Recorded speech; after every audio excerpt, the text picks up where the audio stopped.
বাজার থেকে এনেছে বর পাবদা মাছ। তো পাবদা মাছের লবণ মাখিয়ে নিয়েছি, এবার হলুদ দিয়ে দিলাম। এখানে কড়াই গরম হয়ে গেছে, তেল দিয়ে দেবো। আজকে তোমাদের সাথে শেয়ার করব পাবদা মাছের রেসিপি।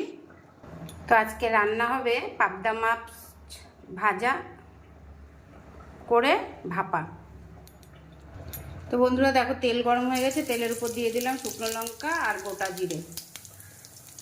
তো পাবদা মাছ ভেজে ভাপা করার জন্য মাছগুলোকে একটুখানি হালকা করে ভেজে নেব।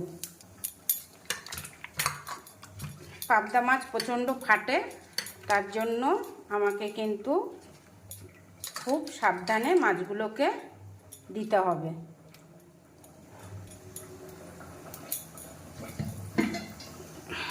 তো তার জন্য একটা শিল্ড নিয়ে নিতে হবে, যেটা আগের থেকেই কড়াইয়ের উপরে তুমি কিছুটা দিয়ে দেবে।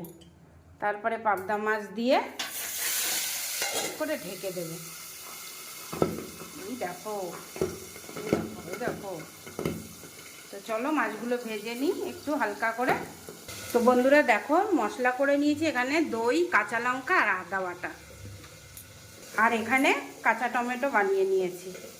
তো বন্ধুরা দেখতে পাচ্ছ মাছটা মোটামুটি ভাজা হয়ে গেছে, আর বেশি ভাজবো না।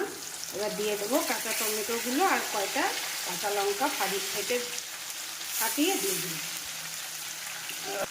এবার মাছের মধ্যে দিয়ে দেবো মশলাটা, আদা, কাঁচা লঙ্কা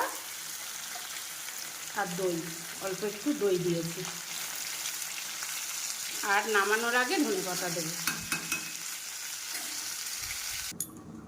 তো বন্ধুরা এখানে লবণ, হলুদ সব দিয়ে দিয়েছি পরিমাণ মতো। তো এবার এটা ঢেকে দিয়েছি একটু জল দিয়ে, যে কারণে এটা ভাপা হবে। পাবদা মাছ কাঁচা লঙ্কা দিয়ে ভাপা, ঠিক আছে, একটু ভেজে।